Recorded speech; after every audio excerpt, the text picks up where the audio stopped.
Okay, so the first topic is how do you respond when you realize that you're wrong? And we're going to start off by giving an example of something that you've been wrong about in the past. I guess one thing that I've been wrong about was last weekend whenever I was watching Texas A&M play football against Miami. I thought that Texas A&M was going to beat the hell out of them, but in reality, Miami kind of whooped up on us. Okay, so why do you think that you came to a wrong conclusion? Or why do you think you were wrong? And why do you think that you thought that in the first place?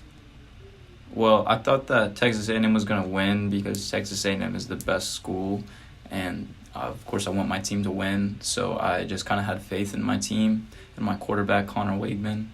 But after watching the game on TV, I realized that Miami was doing better than us and was scoring more touchdowns, and we were just not playing the best that we were able to. And so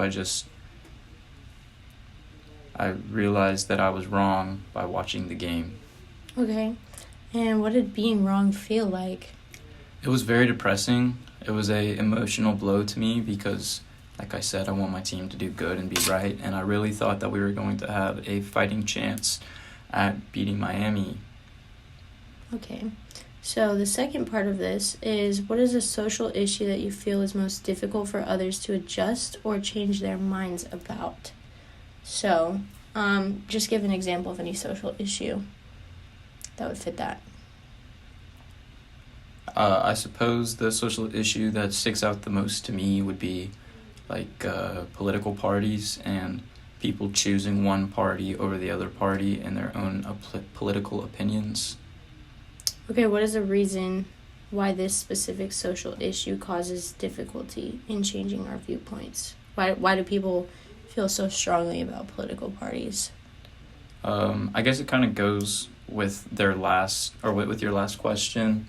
People don't like being wrong, and whenever they are wrong, they don't like admitting whenever they're wrong. And so people don't really want to change their viewpoints because they feel strongly enough about everything already. It just gets kind of difficult to try to force somebody to see from your point of view. Okay, so we have unconscious biases, which are just kind of like prejudices and stereotypes that we hold without realizing that we're holding them. So, how do you think that plays a role in our ability to adjust or change our perspectives? Well, since unconscious bias is kind of something that you make unknowingly and in the back of your mind, it's kind of hard to change something that you believe in already. Mm-hmm. And so since people don't like admitting whenever they're wrong, it's kind of hard to show somebody the right way of thinking after that they have kind of already set it in stone that their perspective is the right perspective. Where do you think that comes from? I think it comes from just being stubborn. Just being honestly, stubborn. being stubborn. I think that unconscious bias can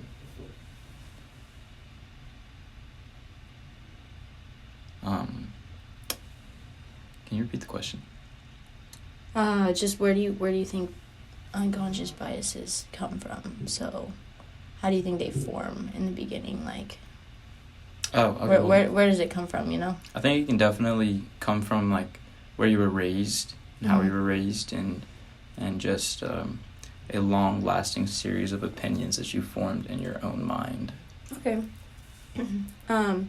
So tribalism is a concept that has to do with people creating groups, and we make groups based on who we see as similar to us and who we see as different from us. So, knowing that, what role do you think tribalism plays in our ability to adjust or change our perspectives? Tribalism can be difficult because people don't like letting people in that aren't similar to them. So since people are going and kind of naturally making these groups, it can be hard to let somebody in to your group that doesn't have the same point of view as you. Mm-hmm. And so everybody kind of likes to be social and whatnot, but they like to be social with people that have similar interests and things in common, and it kind of makes someone, so to say, like the black sheep of a group if they don't fit in and aren't following the status quo of what that particular group believes is correct. Do you think that the people we spend our time with shapes our opinions and our perspectives on things? I think it definitely plays a role in that. Okay. All right. Do you have anything else you want to say about either of these topics? I still love my Aggies, even if they lose once. We'll still back up. Come back. Okay. Thank you.